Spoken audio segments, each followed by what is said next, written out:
onto game 2.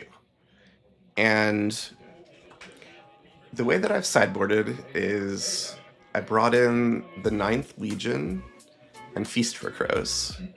The 9th Legion is a persistent threat, and in an attrition matchup, it's just going to keep on making him trade resources for it. It's a little bad because it's so expensive, and I would have to have 8 mana to cast Evil Presence and then have it charge. I don't really want to spend 2 mana and leave the Evil Presence out, because I suspect he's probably brought even more Dispels into the matchup. And then Feast for Crows, I mostly want to hit his Divine Healings, since those can end up healing him for, 7 times 6, like 42.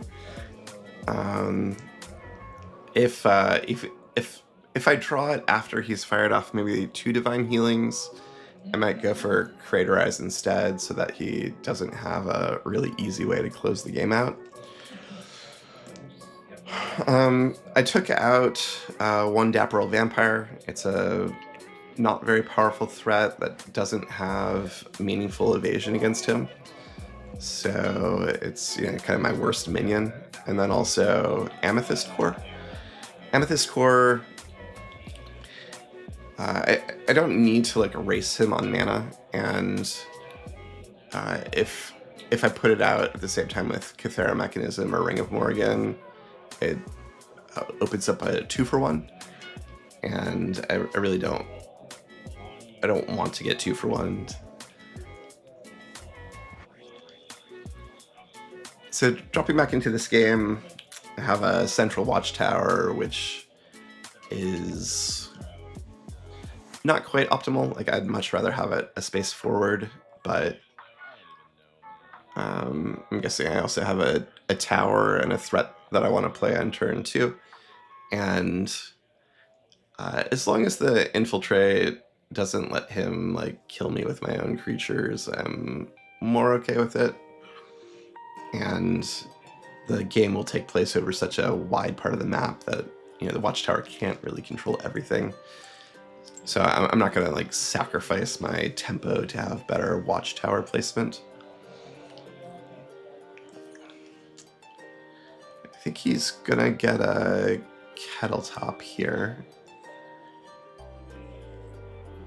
And I think my opening hand had at least 1 Taurus Hammer Trinket, so that I can, provide the pressure.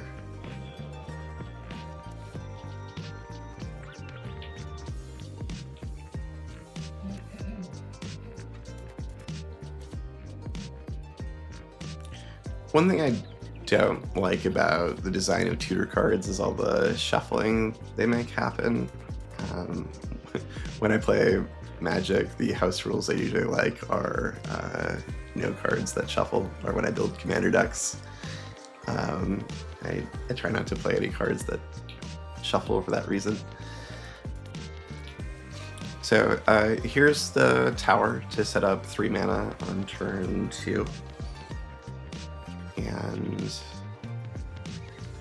it doesn't look like I have a 3 mana spirit that I can play. So I'm gonna, I guess, roll out this Highland Princess. Okay, I'm gonna focus on getting some damage in. I think I've decided that the Highland Princess isn't going to let me get more damage in, and I want to start the clock.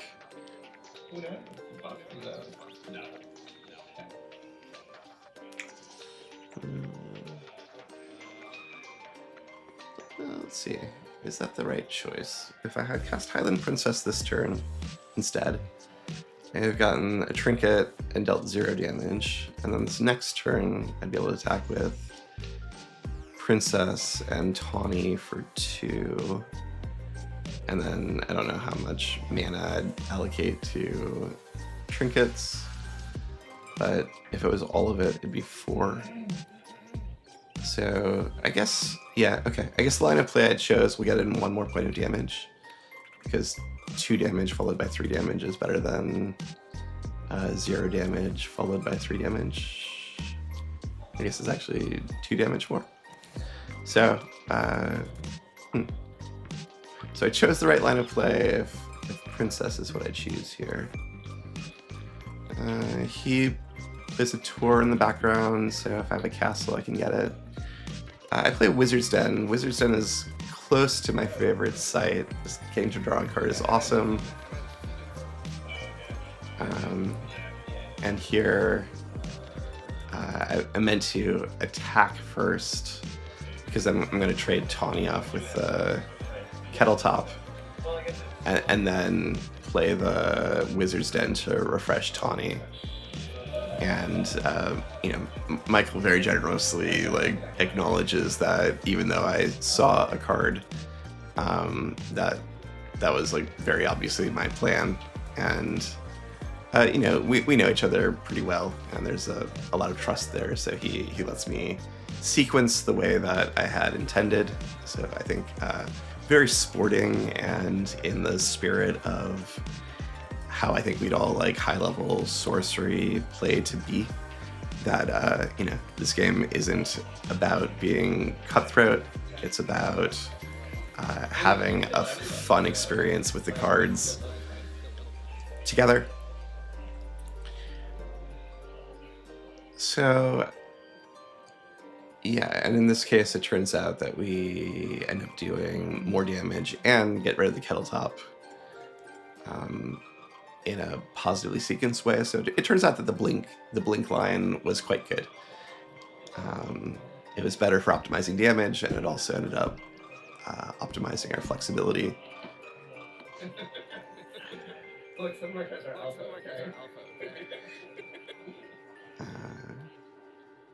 Here I get a little razzing from the crowd that none of my cards are foil. And, you know, I'm like, look, I don't have any foil cards, but some of my cards are alpha. In fact, most of my cards are alpha because I kickstarted, and I like the coloration on them better. So he has these 2 gnome hollows up front. These are designed to stop creatures from attacking through. Fortunately, Tawny and the Highland Princess both have 1 power, and I have 2 trinkets in hand. So I can put a trinket on each of them to give them 2 power, so they can still attack through. And then once they're inside the gnome hollows, I can use any number of trinkets on either of them to keep hitting. So he's in this like awkward position where the minions that I have essentially are trash. You know, spending removal on them feels bad, probably, but they're gonna nibble away at his life total unless he does anything about them.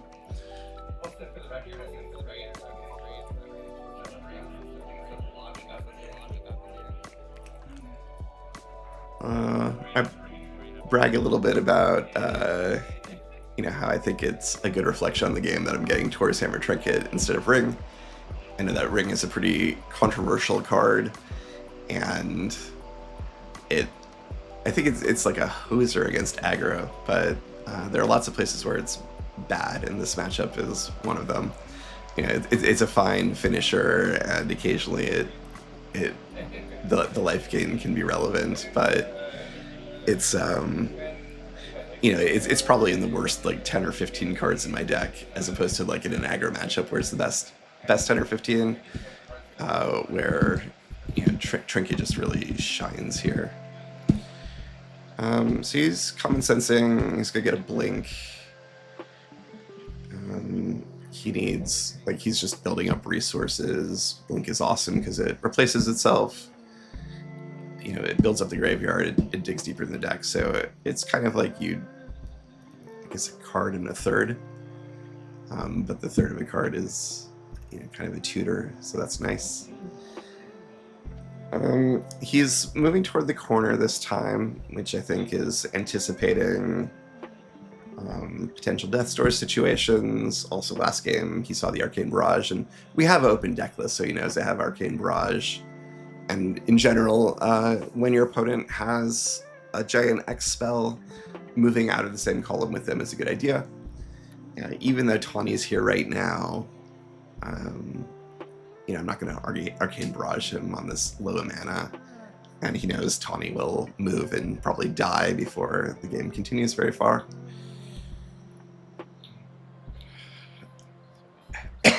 So I'm choosing to play my site on the left side. I want to keep the Watchtower centralized. And I want to play away from the Archimago. I know he has Poison Nova, so if I can put things on the left side of the map now, they're in less danger from him, like he has to blink to move back. The Phase Assassin specifically, if I played it to my right, his left, next to his Archimago, he could play a Sight and then cast Poison Nova and kill the Phase Assassin. But by playing it far away from him, he'll now have to do more work. He continues to draw Sights, which makes sense to me. He has a pretty stocked graveyard. He has some spells in his hand. The Archimago is fundamentally good at getting resources. The fact that he can recast essentially like a third of the magics he casts in his graveyard is virtual card draw and card selection, and several of the cards that he has replace themselves, and he can do things like make common sense chains to stock the graveyard. He has so this is, I think, a cool play on his side. He plays the Sight underneath the Phase Assassin and then casts Lightning Bolt, and even though the Phase Assassin is stealthy, the Lightning Bolt still hits something random in the space it doesn't target. And then it looks like he spent the berry that he common sensed for early to kill my Highland Princess. The audio for the original game here is I cackle like a madman on my draw step. I've drawn the third Taurus Hammer trinket, so for the second game in a row, I will have maximum Taurus Hammer trinkets. I've built the deck to do this. I played 3 Taurus Hammer trinkets. I mulliganed towards them this game, and I can use Dream Quest or Highland Princess to tutor for it. But this is certainly a dream, you know. And here I put triple trinket on Tawny, and because she starts inside the Gnome Hollows, it's okay for her to go up to 4 power and hit. I don't have any other threat that I played. I think that my hand doesn't have additional threats at this moment. Otherwise, I probably would have deployed them. So, again, he's in the situation where he can spend removal on Tawny. You know, Tawny doesn't really cost me a card. You know, this turn I drew a Sight expecting that he'd probably kill Tawny, and then I can tap the Druid to play the Sight the next turn. There's some real thinking about when to draw Sights, when to play Sights.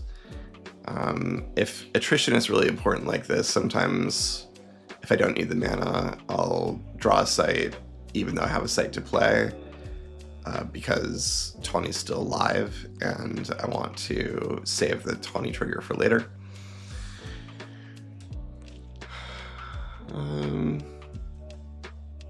So here he's probably deciding whether he should spend resources, and if so, what kind of resources to spend dealing with Tawny.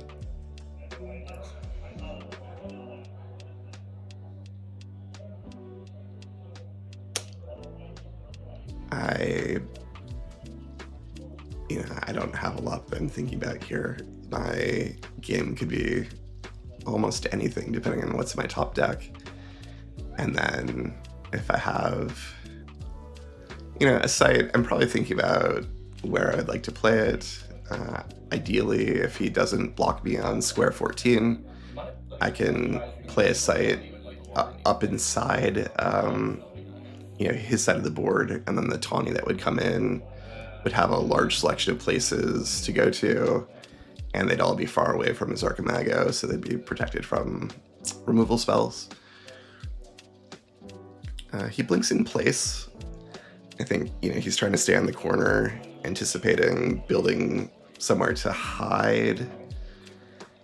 I think that this blink was probably a mistake. He plays Pillar to gain a few life. I think that he knows that I have Nimbus Gen, and it's not quite a threat that's going to kill him yet. But I think that coming forward into the Gnome Hollows probably would have made him considerably safer. And he chooses to spend, what is this, the Black Plague to kill Tawny. So he's left the space that I wanted to open, no bonus mana, but I get Tawny in the position that I want, and then also I get to play these Gyre Hippogriffs.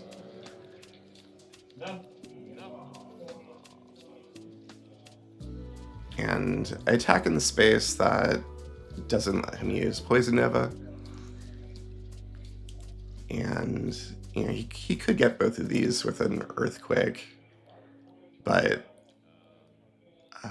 this is a case where I want to keep the pressure up. I still have more sites to play, so Tawny is easy to replace. I have lots of locations that I could play a site to, or Tawny would still be a threat in the next turn. And he does punish me. He gets the 2-for-1 with the Pendulum. And now the map is pretty awkward, right? The Pendulum is protecting the spaces that the Gnome Hollows aren't protecting. And it's really only the Pillar of Zeros over in the corner that is, a vulnerable space. So if I get like Evil Presence or Voidwalk minions, I can get over there. But otherwise, I might be looking at making attacks into the Pendulum spaces, and my minions will kind of die on their own. Continue drawing spells. I almost never want to be drawing sites. Spells are how I win, and my deck has a pretty low curve, and the Druid can keep generating the sites. So I have a Voidwalk minion, and he still has a Latent Bolt in the graveyard, so he has an easy solution if he plays a site under the Assassin. I play Cathera Mechanism here, and I'm pretty sure this is a misplay. I'm not getting a useful trigger off of it. I don't have, a Headless Haunt in play. I don't think I'm about to play Nimbus Gen. And I do have this Wizard's Den out, and the inactive Cathera Mechanism would be perfect to discard if he gets any kind of minion or blinks forward. So he plays a Perilous Bridge, and now he's built a pretty strong wall, right? Gnome Hollows, Perilous Bridge, and he's going to try and stabilize with his Vampire. He checks to make sure that the Vampire can move diagonal. I confirm with him that this is true. Now, when I play a minion or I play a site to bring Tawny around, unless I have an answer for this Vampire, I don't want to be anywhere close to the Vampire. I don't want him to have any opportunity to gain life off of this. I play with the assumption that he doesn't have a Divine Healing, and if he can't connect with the Vampire, there's a chance for me to close out the game quickly. I put Tawny in play. This Merlin's Tower I've been holding all game and waiting for a moment that I have the right mana, or I guess the right spell to take advantage of the extra mana. And I now play my own Vampire, and I think I'm going to Grapple Shot.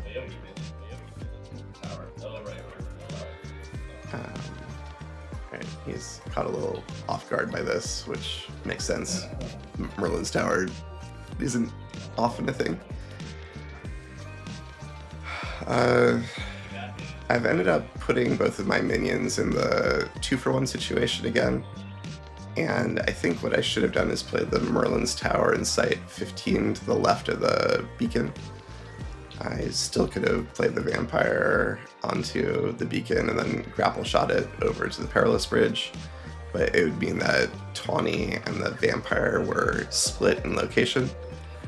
I played this way probably because Tawny is now threatening a space where she wouldn't die.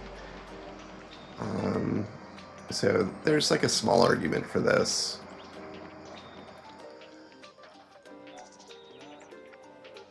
But I think I'm still in a position where I have an Atlas site, Tawny is replaceable, and the chance of having a minion connect is more important than having the minion continue to live. That said, I don't think this is a huge misplay. I just think it's maybe slightly less optimal. Especially also, maybe I was concerned about him playing a site in location 8 where I played Tower, because I want to contain where he might play sites.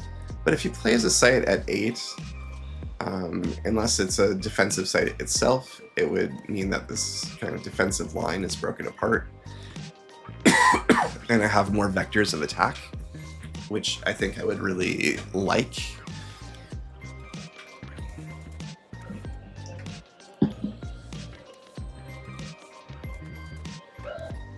So he's browsed, which is usually the thing I fear the most, and have in fact lined myself up for a 2-for-1. The worst feeling in the world, I think, when swinging against an Archimago is when they browse and then flashback the browse. To me, it just seems like they find the perfect things, and the game goes very badly for the other player after that. So he spent 5 mana on the Arcane Barrage, 1 mana on Browse, and then he's browsing again for another 1 mana, so he's going to be out of mana. And he's sitting at 9, I have no threats in play. I think there's essentially nothing that I have that can kill him, so even if he had a Divine Healing in hand, I don't think he's under any pressure to cast it.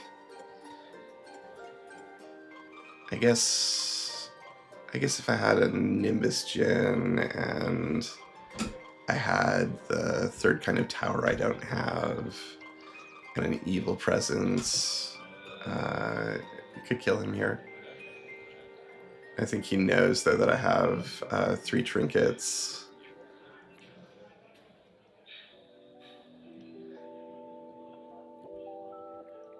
Try another spell, Deep Sigh from my side. Do I not have any threats at all?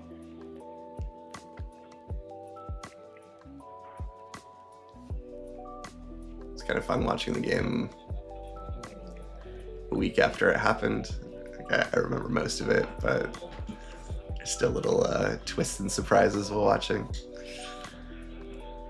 From his side, you can see he only has 1 spell left in hand.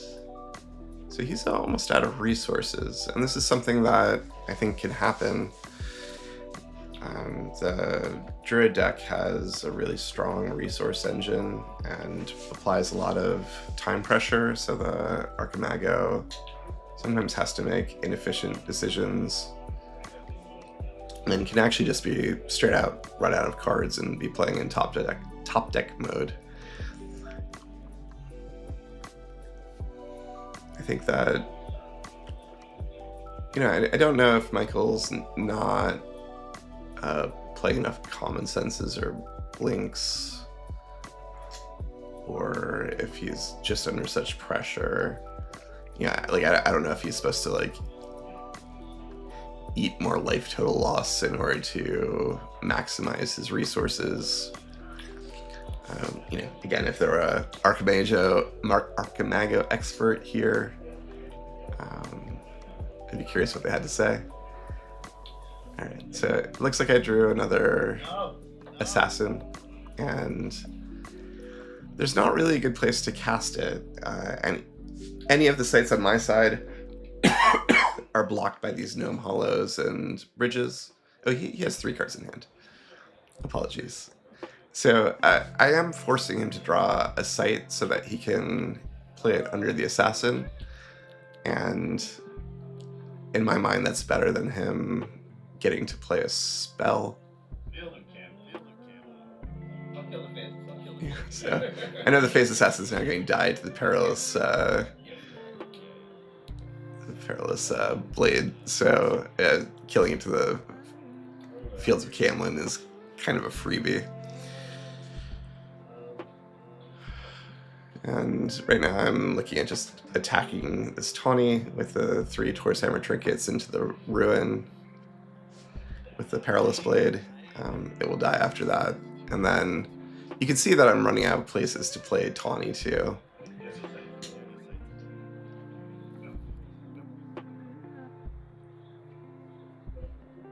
So he asks if I have any sites. He's trying to decide whether or not to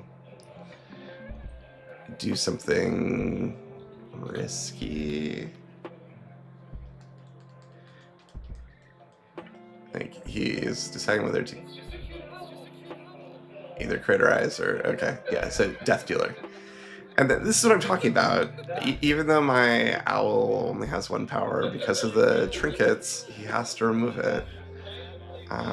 You know, essentially, he's saying his hand doesn't really have any healing, and he's not willing to go down to 5. The Death Dealer is awkward. You know, there's nowhere he can cast it where it's not going to die. The Perilous Bridge is going to block it. So he'll probably need something like a blink to get his minion in action.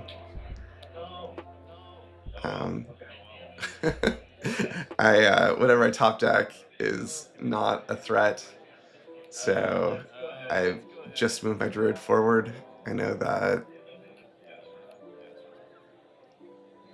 Is it a Ring of Morgan in my hand? Yeah, Ring of Morgan, Evil Presence, 3 hammers.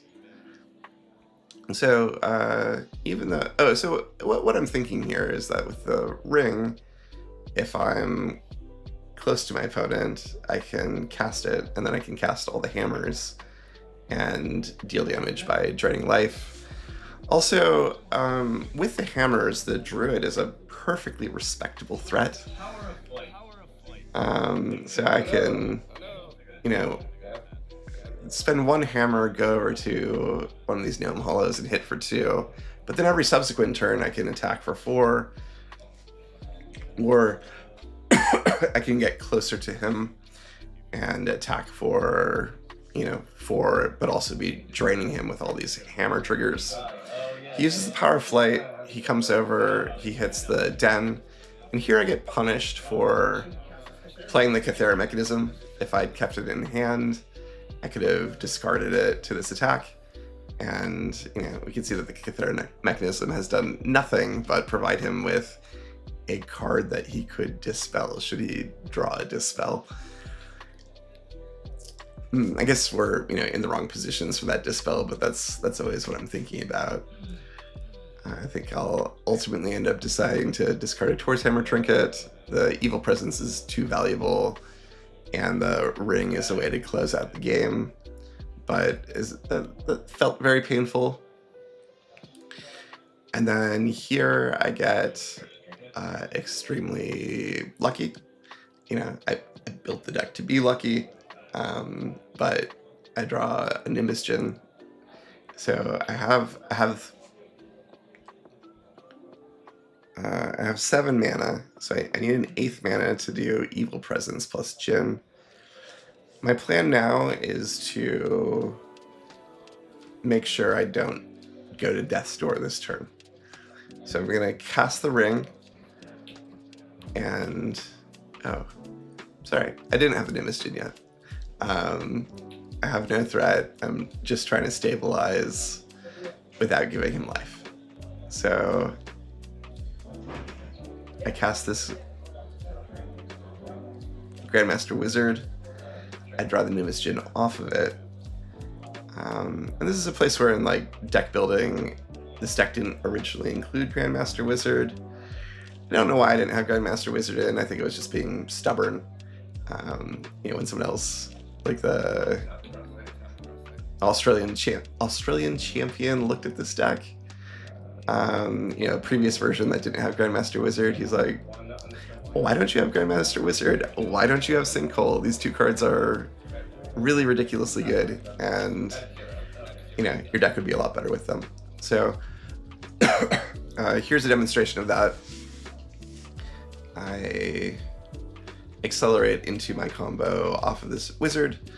I didn't want to summon him anywhere near the vampire, because if the vampire hits him, my opponent gains life, and that's the opposite of my game plan. You know, I would like to be able to block this Death Dealer, but it can attack the Merlin's Tower, so I won't be able to stop it.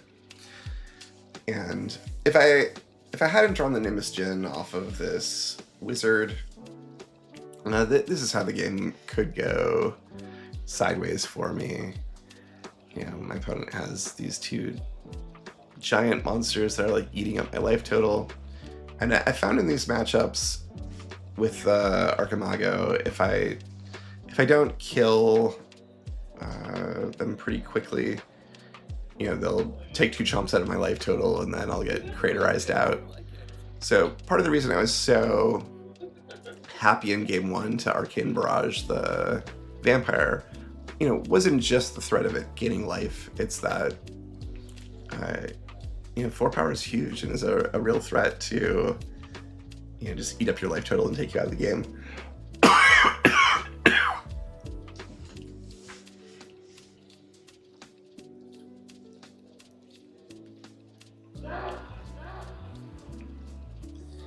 So here he's thinking through where can he attack, and he's also probably trying to think about like what are ways that he can lose from here, and how can he, you know, avoid losing. His Grandmaster Wizard location is one that, you know, protects his avatar. I think the same space would have been better. And maybe if I hadn't played the Cathera mechanism, he would have placed him there. But with the Cathera mechanism out, you know, the Nimbus-Djinn can just choose which target it hits. So that might be some of the thinking there. And then he's gonna Common Sense to set up more resources for the next turn, and he's using the life gain function of the ring to drain his own vampire to bolster his life total. This will be his full 8 mana, so he'll pass back after this. Well, he'll hit me. Probably both units attacking the Merlin's Tower, so the Grandmaster Wizard can't block. You know, he knows that my only real sweeper is Whirling Blades, and I'm going to be able to kill both creatures with Whirling Blades if I wanted to. You know, say I could put three trinkets on. Oh, I only have 2 trinkets now, so even my Druid isn't a threat with the Whirling Blades unless he flips over and plays Bruin, and then can kill both of Michael's minions.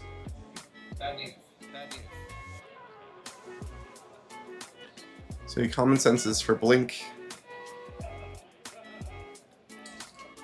You know, it's both a card that helps him dig deeper, and if he's anticipating getting into a Death's Door situation and thinking that his, well, either his minions or his ring is going to be the way that the game ends, he's setting up mobility to end the game that way.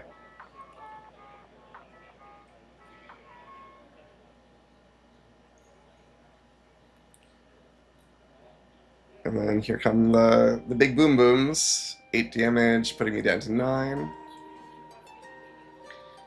And I'd be really sweating here if I didn't have the Nimbus Djinn.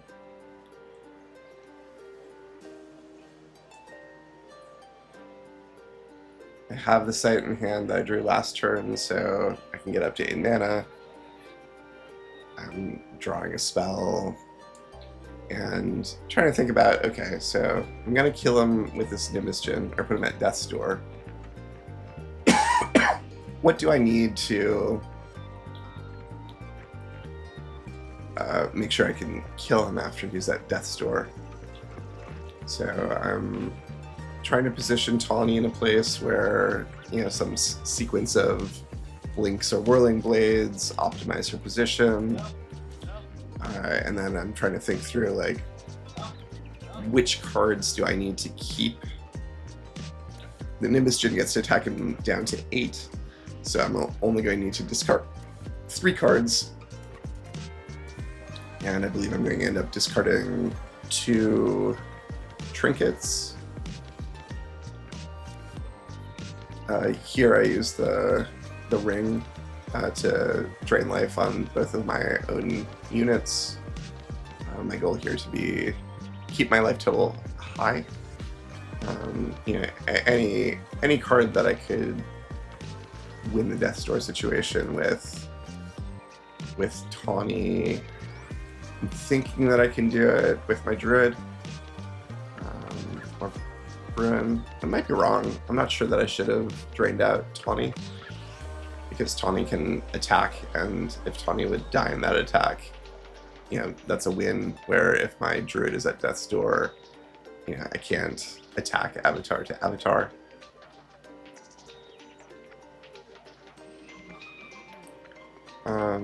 So then I get rid of a blink. I think maybe I had 2 blinks. So my hand is now Blink, Evil Presence, and Headless Haunt.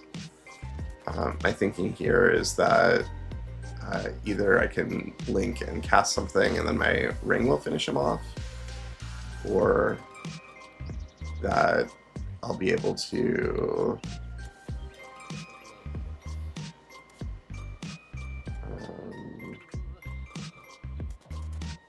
bring in my Headless Haunt with the Evil Presence. And, you know, if my Druid flips over, I guess I couldn't really move into the Gnome Hollows and bring in Bruin. So Bruin, like, if I flipped there, it would just be negated. But if I went over there, I can flip over to the Thorn side on the back, and that would stop something like the Grandmaster Wizard from blocking the Headless Haunt. So even if he dispels my ring, if I flip my Druid and blink my Druid over, then his avatar doesn't have any minions protecting it. And I guess that's a line of play where his Grandmaster Wizard being summoned into the corner with him would have been better. So for him, he has a double puzzle here. He both has to put me at death's door. He can't spend many turns at death's door and expect me not to finish him off. I have a lot of spells that you know, are good in the situation, like Whirling Blades, Grapple Shot, Arcane Barrage, any minion with the Evil Presence that he knows I have. And you know, he knows I have this ring. He needs to get rid of the ring. And I think he ends up finding a pretty good line. He's got 8 mana.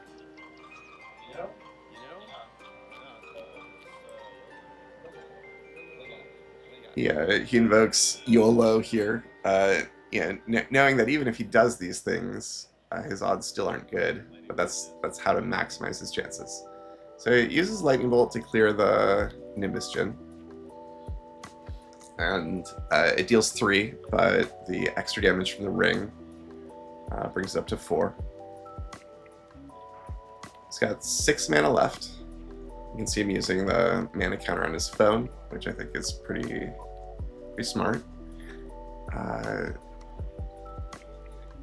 He deals 8 damage. He separates his units into 2 different spaces, which I think is optimal.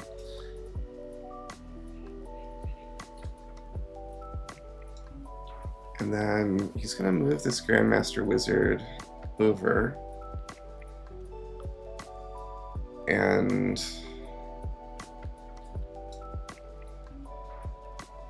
this looks like maybe he's going to Common Sense and get a Dispel. Disenchant. Finishes the ring, and then uses Lightning Bolt to put me at 0. So, really clever problem solving on his side. His avatar is tucked in the corner, which is as far from me as he can be. I have no threats in play. And he has some minions on the lines of fire towards him. So if I had like an Arcane Barrage, I couldn't just play Tawny in a corner and Arcane Barrage him out because I guess it would fire through the Vampire. But it doesn't matter. I have the Headless on. And that's it.